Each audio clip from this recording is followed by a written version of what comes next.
Thank you, Acting Speaker. So I also rise in support to this motion. West Australia's primary industries do more than generate export income. They feed us, they clothe us, they sustain regional communities and thousands of jobs across this state. The people who work in them understand risk. What they should be able to rely on is a government that takes biosecurity seriously. Biosecurity is a simple thing. It keeps a pest out of a crop, it keeps a worker in a job, it keeps food on the shelf, and when it works, no one notices. When it fails, the damage can last for decades, maybe even for forever. That is why a government should invest before the crisis, not after it. So the most recent state budget should have shown that commitment. Instead, it raises a serious question about whether the Cook Labor government is backing these industries the way that they're entitled to expect. The story here is simple. We've already seen the cost of failure with the shot hole borer. We are now being warned about varroa-mite, and yet the government is increasingly our exposure through timber imports while failing to properly back biosecurity in the budget. So I want to speak about the polyphagous shot hole borer. In June this year, the National Management Group determined the eradication was no longer technically feasible.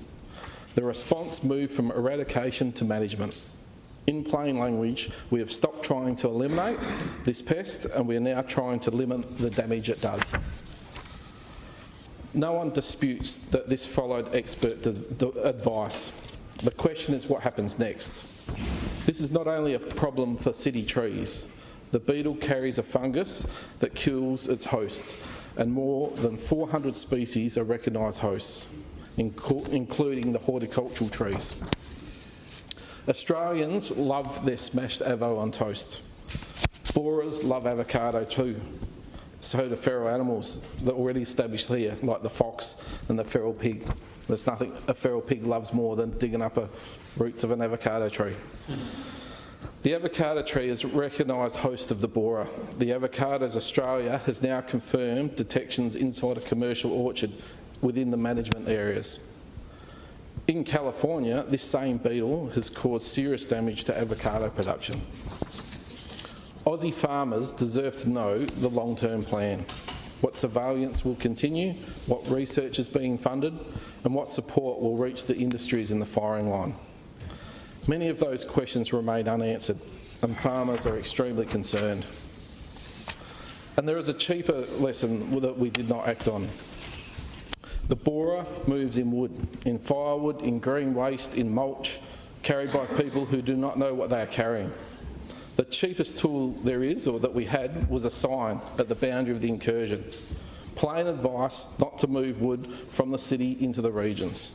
There was none. A simple sign on the freeway to inform people not to take wood from incursion areas into the regions would have been a great awareness tool. And once prevention fails, the costs become permanent. And there is another threat that we still have the chance to act on, that lesson of the shot hole borer. And another example is the varroa-mite, and my colleague, the member from Albany, touched on it.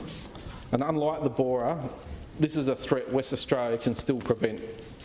We remain one of the last major VARROA-free jurisdictions in Australia, and that did not happen by accident. It reflects decades of work by governments, beekeepers and industry, and holding the line takes continued investment. Varroa-mite is among the most destructive pests of honeybees in the world. Since its detection in New South Wales in 2022, the national response has moved from eradication to long-term management. It is the borer's lessons again. Once a pest is established, the costs are permanent.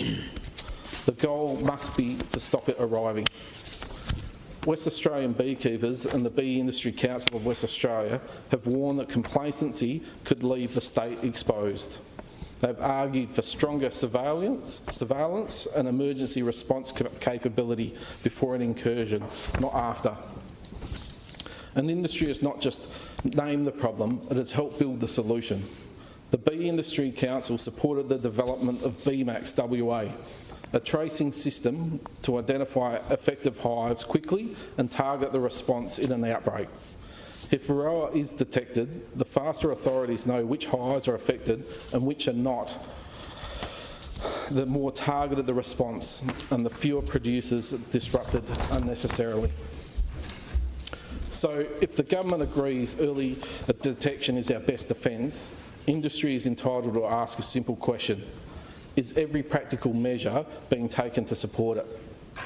Preparedness is not a plan on a shelf. It is the surveillance and the technology in place before an incursion, not after. This matters well beyond beekeeping. When people hear bees, they think of honey. The bigger issue is food. Every year, beehives are moved into the southwest to pollinate our orchards. Without healthy bees, the avocado crops, pome crops, stone fruit crops are all at risk. There is an old saying that without bees in the world, we will run out of food in 7 days. That statement highlights the importance of bees to the whole world. With the borer, prevention already failed. With varroa, we still have a chance, and the government should take it. As Shadow Minister for Forestry, I've spoken often about the government's decision to end West Australia's sustainable native forest industry. The debate has been about jobs, timber supply and regional towns, but it also carries a biosecurity dimension that deserves attention. For generations, we have harvested timber under a tightly regulated system. The demand has not gone away. It is now being sourced from outside the state and from overseas. So in plain language, we have cut local production and increased our reliance on imports. And every import is another pathway for a pest or disease to arrive. The borer should be fresh in everyone's mind.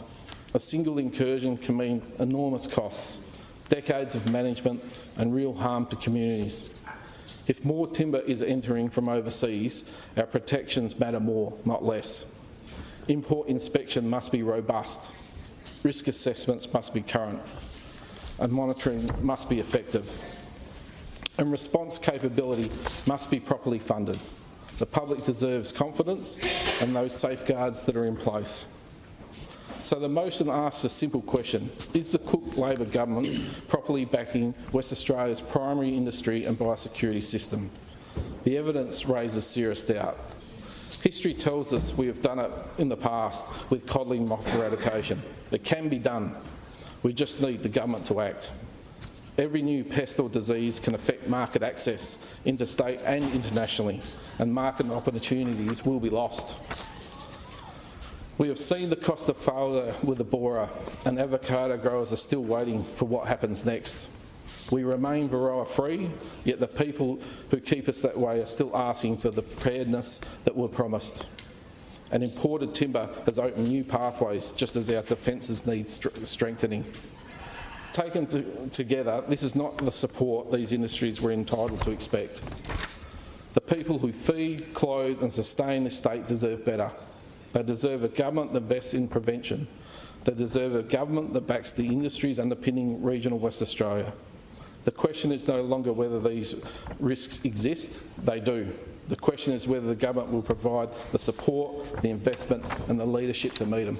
And I commend this motion to the House.